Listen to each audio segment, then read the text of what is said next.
Hello, everybody. It is Bell and the Birdmen. I'm John Barchett along with the beautiful Vince Quinn, and we are still getting ready for training camp, honestly. I don't know what we're getting ready for. We're getting ready for the season, honestly. Through one preseason game, through some more training camp reports, Vince Quinn, what have you learned since we have last, talked to one another? Well, John. Wait. Oh, the liquid death is extra cold today. That's nice. It is cold. It's so delicious.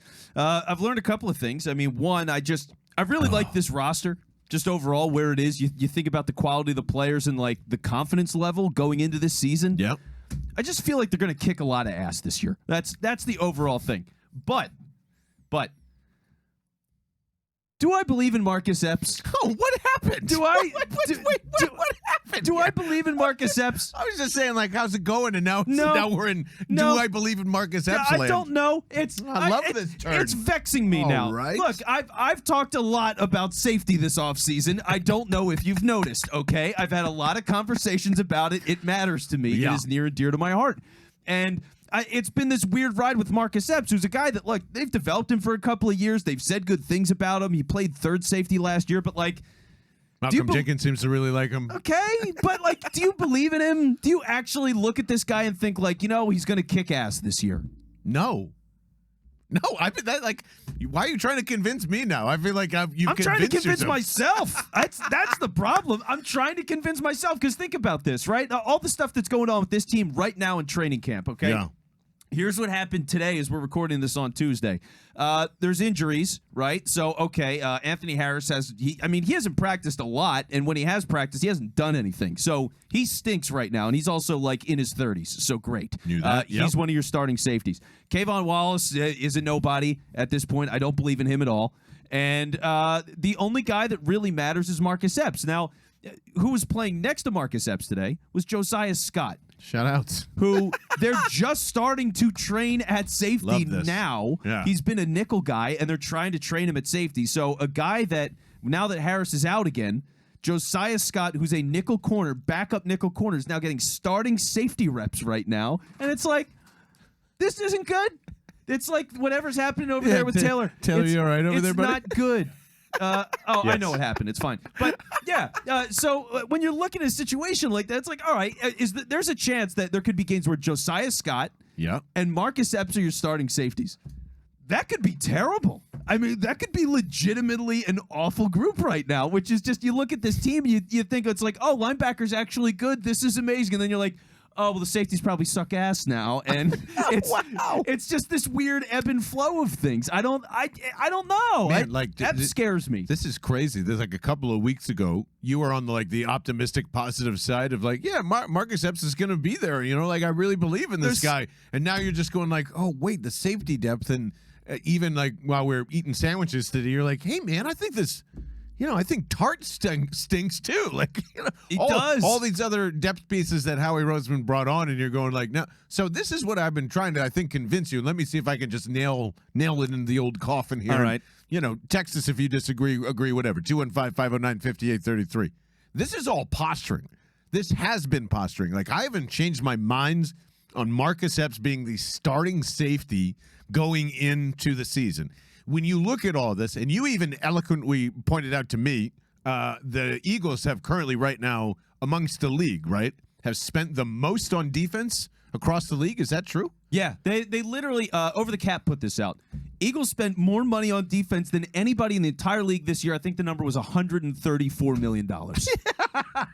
Crazy. Dang, between like Reddick, what they're already paying, is now what they spent just this year, or is it including the defense total? It's the entire, all the defensive players on the roster, all their cap hits combined for this season is $134 million. That's unbelievable. And there's still maybe a little more wiggle room in there. Like, I don't think Marcus Epps is going to be starting the season or for a very long time.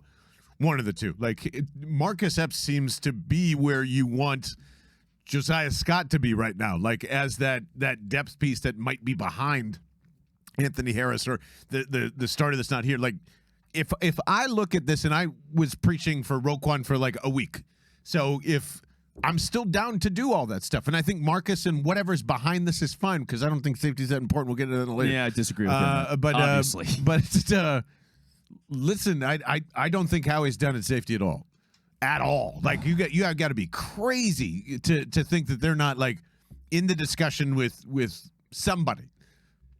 You know, like I know we cannot stop talking about Jesse Bates, and I'm sorry to say this. There's a bunch of cold water now that, you know, the trade or not the trade designation. That's what it's about. That's what I'm hoping to say. The franchise tag and the tag's there. So now it makes it almost infinitely impossible to move anything in for, you know, Jesse Bates to get any more money. Jimmy Kempski reminding us that in his article, I think yesterday. So, like, listen, crazy things can happen. Maybe it's just too sweet of a deal, and they're okay paying a premium on it. But I don't think Howie Roseman's done it all if they're spending all this money or have spent all this money to get this defense to where it wanted.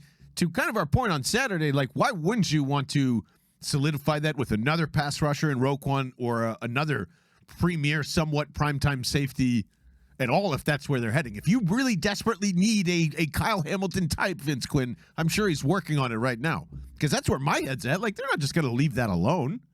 They're not just going to leave this alone. God, you started that whole thing saying that you want to make me feel better. I think I feel infinitely worse. None of this is good. Like, it's a tough thing. The idea of Marcus Epps on the positive side is exciting, right? It's like, oh, this guy on the practice squad who came out of nowhere, undrafted rookie free agent, I believe. Like, over a couple of years, he gets better and he sticks around. He makes a name on special teams and he finds his place. I compared him to Quentin Michael.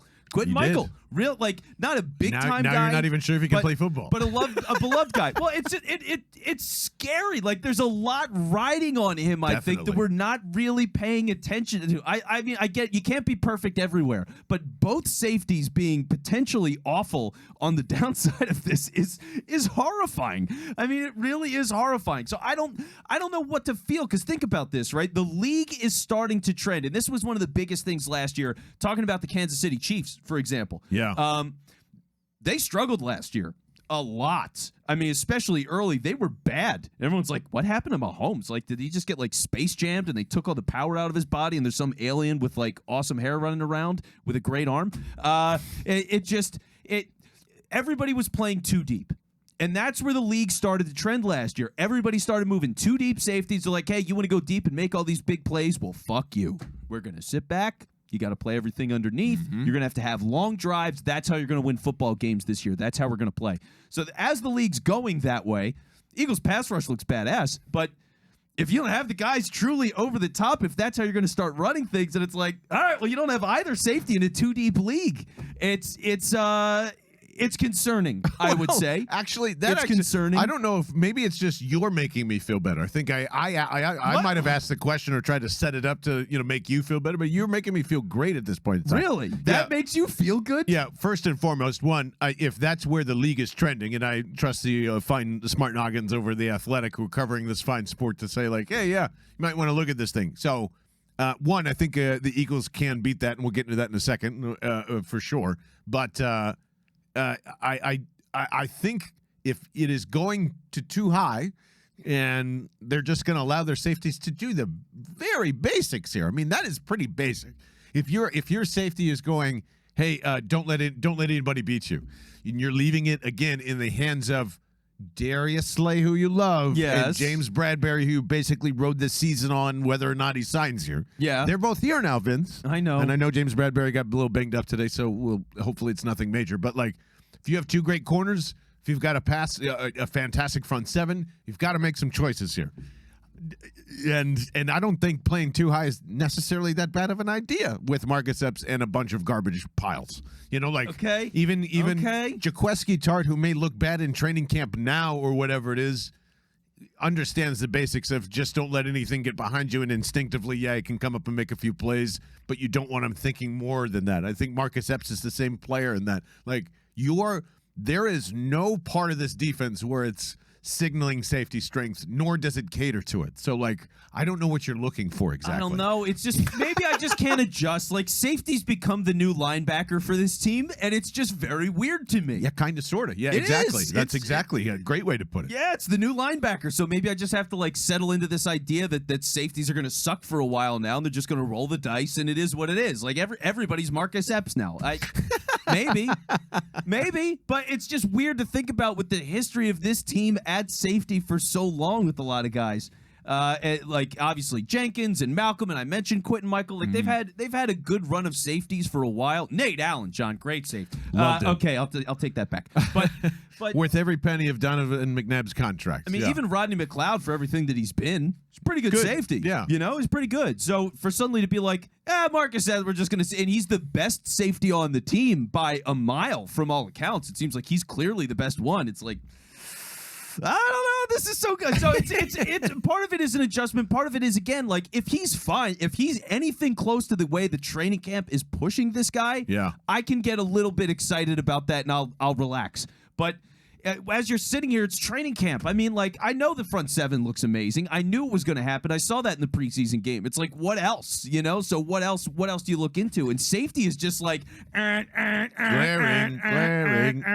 So yeah, I don't know, man. 215-509-5833. Text us if you think it is posturing or you think no, their real intention is to start Marcus Epps, to have Anthony there too, to just ride this out and whatever happens. I think that's part of it, and the other part. Well, first and foremost, the Eagles did something to counteract that, and I'm going to do something to counteract my thirst real quick, and that is, of course, you might have heard at the top of the show these 16.9 ounce bad boys called Liquid Death Mountain Water. I don't know if you've seen this, if you're watching on YouTube, Twitch, all that fun stuff, but if you're just listening.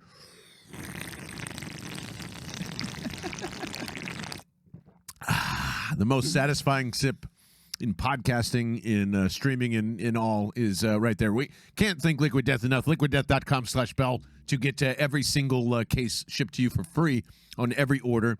And, you might as well just go subscribe because these, Vince always says this to me, and this is incredibly true. The more I have Liquid Death around, the more I hydrate myself, the more I'll grab a can on the go if I forget my water bottle or whatever it is. I stay more hydrated when these things are in my fridge. It's the look of it. It's the feel of it. It's definitely a placebo effect with the greatest tasting water ever, too. It's all together. They'll be with us at the tailgates at the Navy Yard, the Gatehouse. We bring them everywhere we go, and it actually makes Vince Quinn look strong. So, that's, I think, another reason why we bring it around, too. Yeah, baby!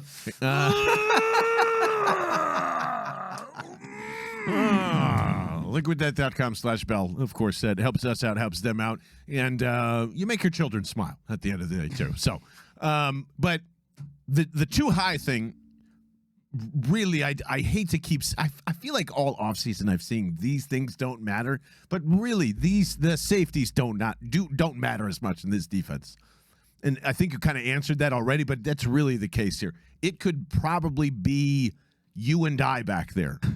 And as long as let's make that happen, you can actually beat me in a race, which you won't. Done. Will do. Then we would be fine. So I really don't think that's a large issue for this defense. I do think I am with you. I would feel more comfortable if there was a vet under 25 that actually played the position pretty well. I don't know if that person exists anywhere anytime soon, like a Rodney McLeod type, but or somebody who was actually drafted in the first 7 rounds of the draft on this team. I don't know. I mean, maybe I'm aiming too high. High. There are still a million. Wallace is there, but he stinks. Yeah, there's still a million DBs to sort through too, and we're not quite out of August, so maybe somebody can emerge. But there's 13 defensive backs out there, or with the new guy they added in the JJAW trade, I think it's 13 corners. Yeah, which will be exciting to get into too. Christ. But through all that, on the flip side of this, now I'm going to ask you another question just based on too high stuff, because don't you think that's exactly what the Eagles are trying to beat? If you look at the makeup of their team, A.J. Brown is slicing you through the middle. You're going to have to make one of your safeties choose. Then there's Devontae Smith to, make up for your mistake if that safety leaves to go cover A.J. Now you're one-on-one on that side, or you're dumping off into the middle, or there's Dallas Goedert, or there's it seems already pre-programmed, plus you're adding in Jalen's legs, what they've done previously last year, the run the damn ball coach thing.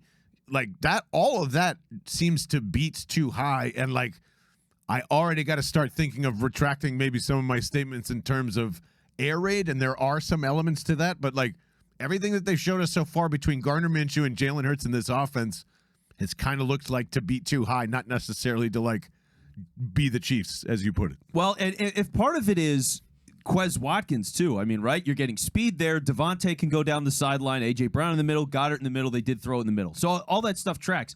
You know what's interesting too is talking about the Chiefs again. Like, they were the big play team, and that's what they did.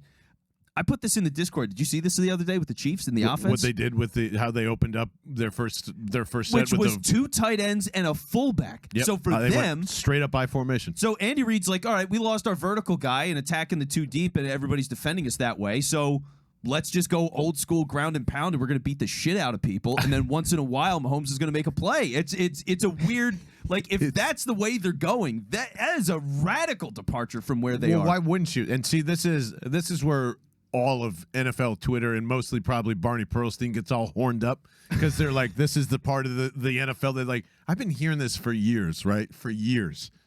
As soon as this passing game fad of like scoring touchdowns at 20 yards a clip goes away, we're going right back to power football, baby. Yeah. And the Chiefs are doing this, and I think they've done this in every preseason game. I thought somebody had said that, at least in their opening drive. They always show the I formation and go back to basics or whatever. So funny. So I don't know if that's a thing or not, but like, if the Chiefs decide that they want to run the 1999 Eagles offense and go back to that and go split backs and all that other fun stuff, you're going to lose. So like, good luck with that. But I do think it is cool that they're just completely reverting and going, we don't have Tyreek Hill. We're not even going to pretend like we do. We know what Juju does. We know what the rest of these guys do. I'm just, it's Travis Kelce. It's him. And this is going to look like the Steelers offense a la 2007. Yeah, like they're changing the balance. Yeah. They're still going to take shots with Mahomes, but it's like a different look based on how, because the league changed because of them. You know what I mean? It's like, it's the Chiefs and the Bills, and everybody looks at those teams and goes like, holy shit, we gotta do that. Yeah, we have to do it on offense and stop that on defense. So yeah, like, to your point with the Eagles offense and where it's going, it is built pretty well to attack cover 2. It is, because of all the things you said. A.J. Brown in the middle, Dallas Goedert in the middle. If Kenny Gainwell underneath is catching passes, you've got Jalen Hurts scrambling. All those things together, it's a dynamic offense. Yeah. Like, it's going to be a very hard thing for people to defend, which is why you get excited about it. And the depth is through the roof.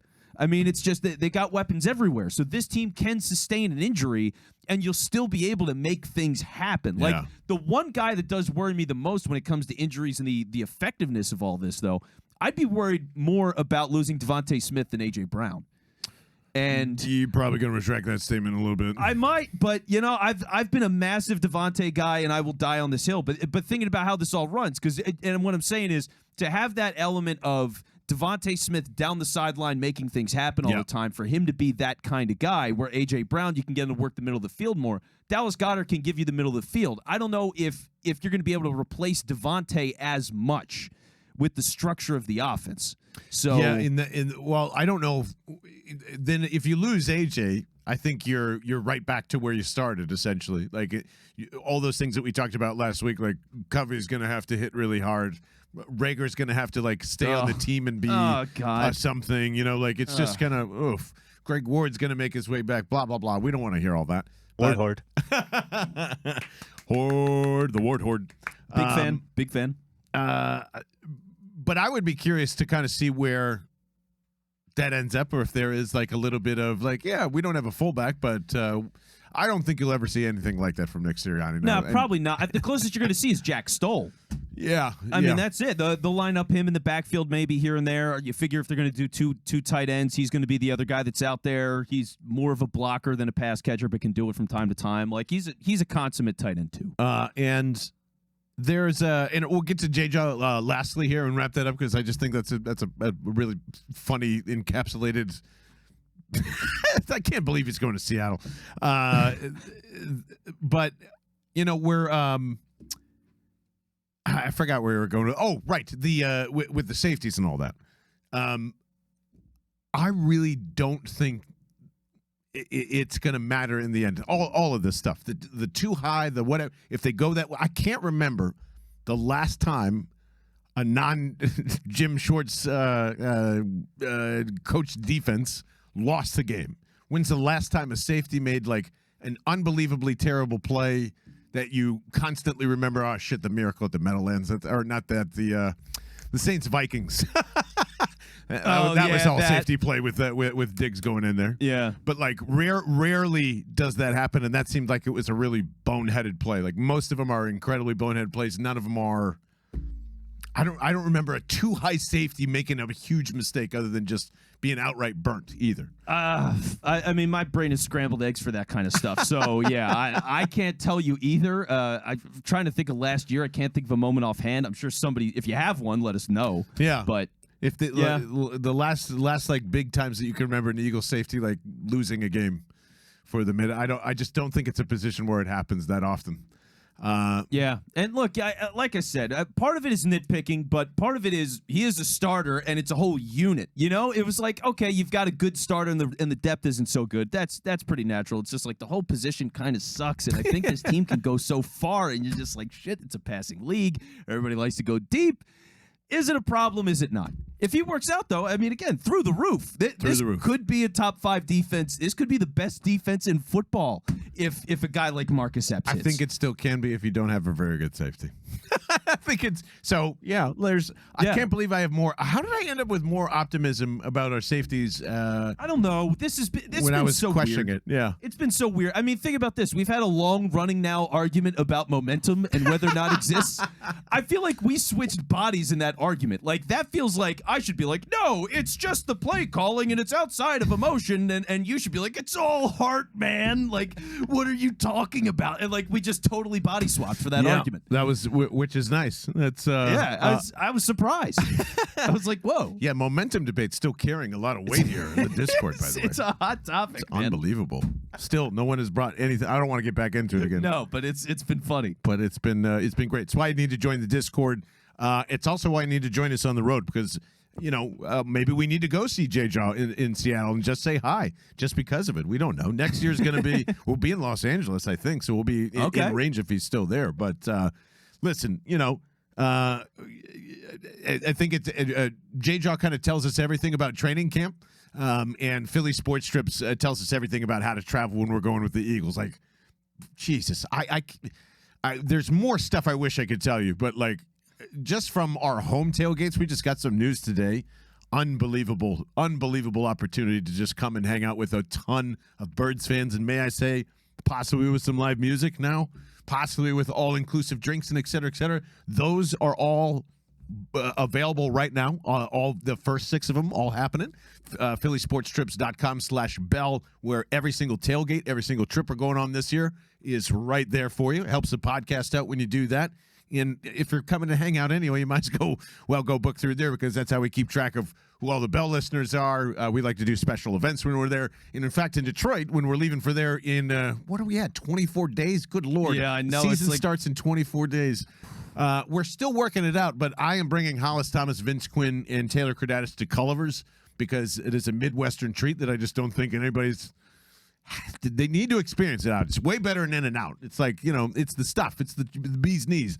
I think we can try and eat the entire menu. Like it's a goal of mine on a Saturday. We're rolling out on Saturday sounds like morning. A lot of cheese. A lot of cheese. That is a lot of cheese. You're in the Midwest. You're supposed. You got as they when in Rome, eat a lot of cheese. I think that was the phrase, right? That is the phrase from the Romans. But just stuff like that. Like we can't wait to get the season started. We hope you're along for the ride, and if you are, just go to PhillySportsTrips.com/Bell.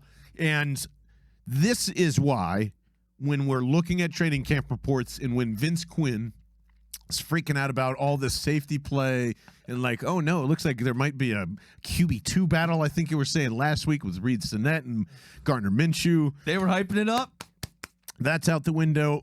Much like everything, I just JJAW gets traded for, I don't even know the guy's name. Like, who's the dude? Udo? What was his last name? I don't know.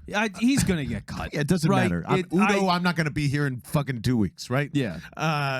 But I want to take you back to 2019, the summer of love of Miles Sanders, Andre Dillard, and J.J. Arcega-Whiteside.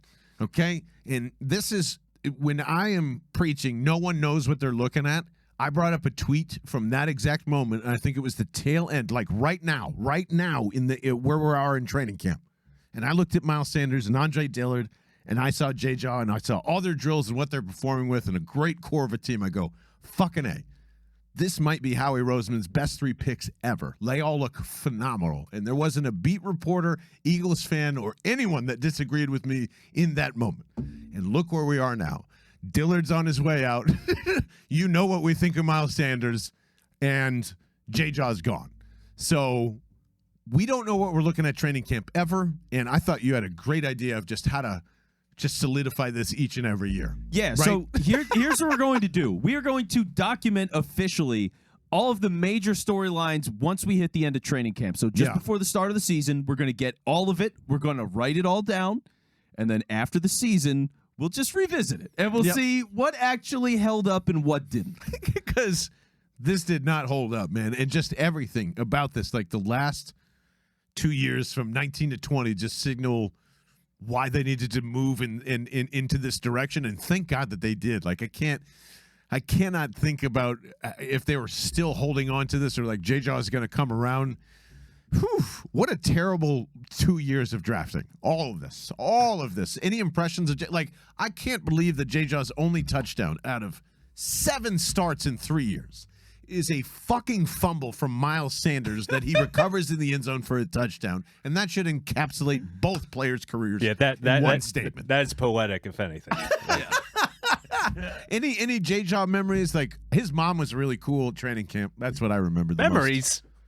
Yeah, I know. That's the Thoughts? thing. There aren't, like, the only memory I've got is him dropping the ball. Was it against Detroit, right? I mean, wide open down the field, right in his breadbasket, drops the ball. You go, all right, well, this is good. Now, whose fault is it? Is it still Carson Wentz's, or is it still his?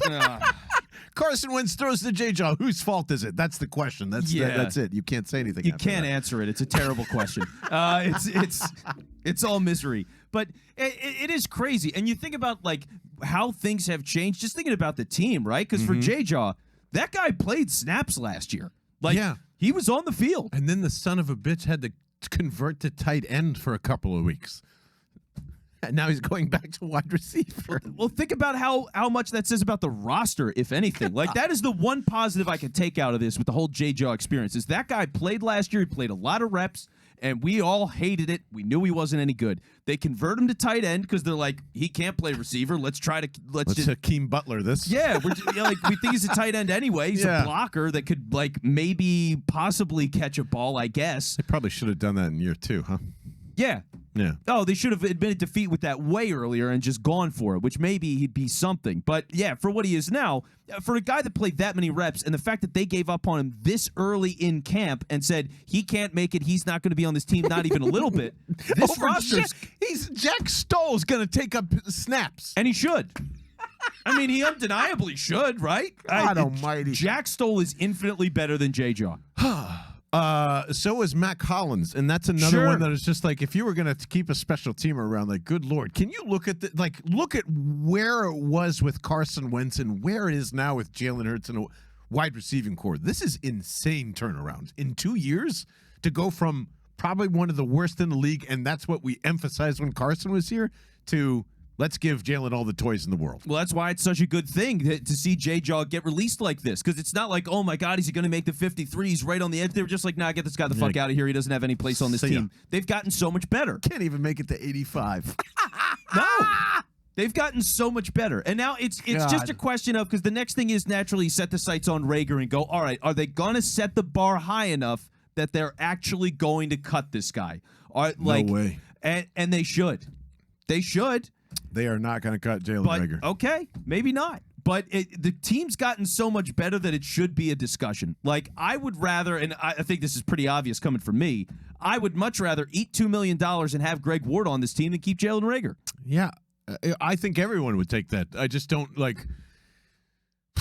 I don't know where Greg Ward's skill set fits in here now, especially. Like, I think this sounds crazy. I think Jalen Rager has a better chance of being here than Greg Ward does at the end of the day. Oh, well, he does right now, but I think it's only. I think if the money was equal, Ward would be here. Yes, I think because a lot of times, like we talk about snap counts and how like bigger politics affect that comes up. A lot of times, I don't really believe in that too much. Yeah, you know, a lot of times it's hey, you got to win games. Ultimately, put your best players out there and go win the games. But I really think all this Jalen Reagor stuff is they're trying to make it work. It's just he's a first-round pick and he's miserable, and they're trying to do everything they can to prop him up. Like, it's our fault, man. Yeah, it's like pushing a car downhill and hoping that when you start it, the motor's going to run. Okay, you know? pop it. Yeah. Like that's really what it feels like. And if he wasn't the guy with the status, I don't think he'd be getting any snaps at all. Yeah. So he should be next. It's just are they valuing $2 million or whatever it is, $2.5 million that much that they won't get rid of him? Maybe that's what's holding up the whole. Like, there's got to be something. They are not okay with this roster. That's what I'll keep saying. Like, they're going to keep tinkering with this, and I don't think they have to do much offensively, and I would say they keep spending on defense. Isn't that what they can't evaluate that side of the ball that well anyway, from a rookie standpoint. Well, so. and that's why they traded JJAW for a corner, which it's like, all right, yeah, just throw another guy in the race, or if he's going to compete, and maybe he's going to compete at safety then, because he was listed as a defensive back, so I guess he's played a little bit of both. Yeah. Sorry, I haven't deep dived on the guy that they traded JJAW for, folks. No, I'm not. Nor should you really, unless you really want the info. But it is kind of crazy to go from like pining for guys like Paul Turner and Bryce Treggs for a second, and like you won a Super Bowl in the midst of all that, and now we're about to walk into something that's completely new that we haven't seen in like probably 20 years. It's amazing. Yeah. Amazing offseason still. A lot of crazy storylines. Glad to be with you, a part of all that. Make sure you're subscribing to our YouTube channel if you're listening to this or seeing this on Twitch, because we're giving $500 away at the end of August, including this Thursday. We are giving away a $50 gift card to our friends over at PhillySportsShirts.com, where you can go buy your fancy Bell and the Bird t-shirt along with their entire line over there, and an entire year's supply of Liquid Death. That is right. LiquidDeath.com/Bell as always to get yours shipped to you for free for every case that you order. But yeah, Liquid Death is going to send you at least a case a month for an entire year just by subscribing to our YouTube page. Make sure to text us 215-509-5833. Make sure to join our Discord. Subscribe to wherever you're listening to this on your podcast feeds. And of course, we will see you all around the country. PhillySportsStrips.com. Thank you again to Liquid Death. Thank you for subscribing, listening. For Taylor Granatis, Vince Quinn, I'm John Bargett. If you've got all the stuff I said, go to BellTheBirdmen.com. Okay, bye!